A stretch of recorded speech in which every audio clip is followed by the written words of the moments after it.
Rabbit learns about stars. One night, as Rabbit was sniffing her favorite patch of flowers, she wondered what those twinkle lights in the sky were. Rabbit loved the places her mind could take her, so she went to go find a friend in the forest who could answer her questions. She hadn't been walking long when she came upon her friend Snake. "Snake," she said with excitement, "I have a question for you." Snake was never one to turn down a good question, so he told Rabbit he was happy to answer any questions she had. "What are the twinkle lights in the sky?" she asked. "Those are called stars," Snake replied. "A star is a huge ball of gas that produces its own light." Then Snake slithered off to go find something to eat. Rabbit kept walking and soon found another friend, Frog. "Frog," she said, "could you tell me more about stars?" "Well," Frog replied, "all I know about stars is they're mainly made up of this thing called hydrogen gas." "Wow," Rabbit replied, but before she could ask another question, Frog bounced off to his favorite marsh. Rabbit then went to go find her friend Bear. She soon found him on his favorite walking path. Bear saw her before he could call out to him. "Come and take a walk with me, little Rabbit," said old Bear. So they started walking along the path together.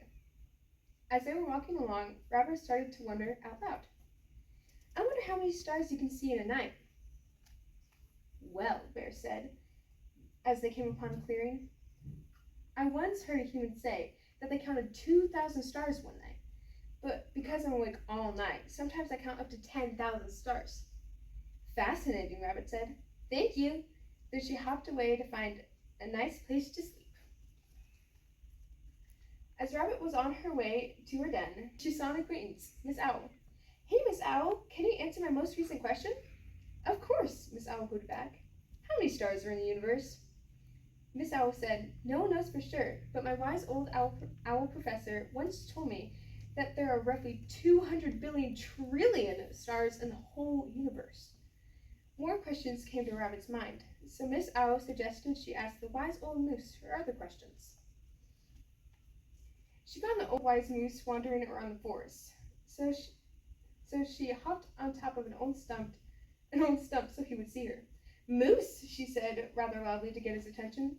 "Yes, my dear rabbit friend." "What is the closest star to our forest?" "Well," the wise old moose said, "the closest star to our earth is our own sun, which keeps us warm during the day." "Does that mean that the sun is the largest star?" she inquired. "No, little rabbit," said Moose. "There are many larger stars than the sun in the universe."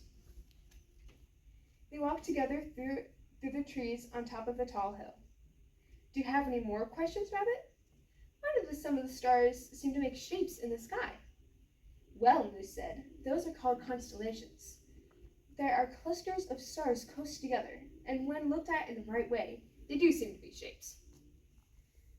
"Why do some of the stars seem dimmer?" she pondered. "That's because some of the stars are farther away than others," replied Moose.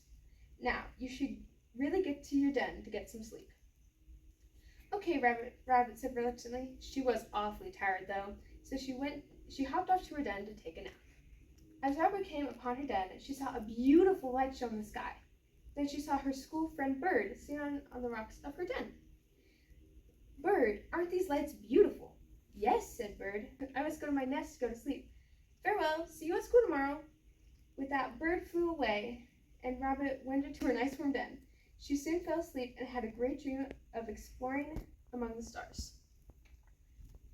When Rabbit woke up, she hopped out of her den and looked around at the sky. There was no trace of the stars or even the light show that had happened last night. She saw her friend Bird fly by and asked her, "Bird, do you know why we don't have stars in the daytime?" "Well," Bird said, "my mom told me that the stars are always there, even in the daytime, but the sun's bright light prevents us from seeing them." "Whoa," Rabbit said, "that's cool." Then she hopped off to school with her friend Bird, with a new love for the sky, its creator, and everything in it. Thank you.